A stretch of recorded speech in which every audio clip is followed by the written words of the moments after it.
Nababahala raw si Pangulong Marcos Jr. na mapasukan ng infiltration ang rally ng Iglesia ni Cristo na lilipat na sa Liwasang Bonifacio sa Maynila mula sa EDSA. Yan at ibang detalye ng balitang hatid ni Creseline Catarong. Nilinaw ni Pangulong Ferdinand Marcos Jr. na hindi siya nababahala sa isinagawang rally ng Iglesia ni Cristo. Sa isang ambush interview, sinabi ng Pangulo na karapatan ng sinuman ang magsagawa ng mapayapang pagtitipon. Ayon sa kanya, batay sa kasaysayan, kilala ang INC sa pagsasagawa ng maayos at disiplinadong mga rally. So they held a rally. Ako malakas ang loob ko kasi sa buong kasaysayan, ang iglesia, pag nag-rally, kahit napakarami, hindi sila nanggugulo. And that for me was the main concern that somebody might get hurt. Ipinahayag ni Marcos na ang pangunahing ikinabahala ng pamahalaan ay ang posibilidad na may mga grupong makapasok sa hanay ng mga nagpoprotesta upang manggulo o mag-udyok ng kaguluhan. Binigyang diin niya na ang pinakamahalagang layunin ng gobyerno ay matiyak na walang masasaktan. Ang problema lang namin is that merong impormasyon na siyempre merong mga mag-infiltrate, mag-agitate. Yun ang inaalala namin. Yung pinaka-importante sa amin, walang masaktan. Either tika-iglesia o kung sino man na mapunta ron na manggulo. So let's just keep everything stable and peaceful. Samantala, hindi na binigyan ng rally permit ng Quezon City Government ang INC. Gaganapin na ito simula ngayong Huwebes, Hulyo 2, sa Liwasang Bonifacio sa Maynila na mas malapit sa Malacanang.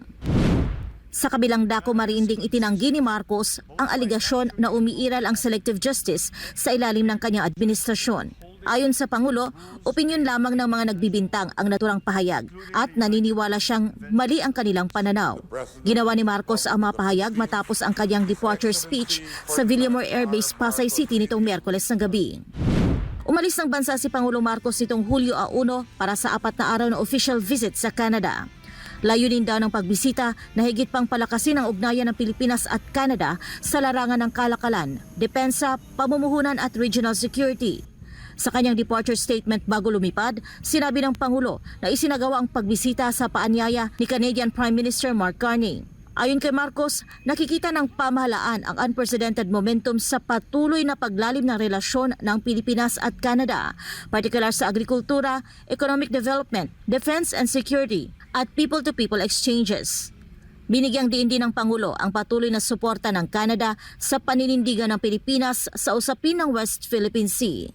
Canada's consistent support, both bilaterally and multilaterally, reflects our shared interest in upholding a rules-based international order, including the United Nations Convention on the Law of the Sea, or UNCLOS, and the 2016 Arbitral Award.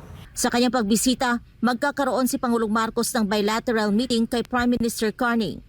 Magkakaroon din ng expanded meeting kasama ang kani-kanilang mga delegasyon upang talakayin ang pagpapalawak ng kooperasyon sa pagbimina, kalakalan, pamumuhunan, kultura, turismo, critical minerals at renewable energy.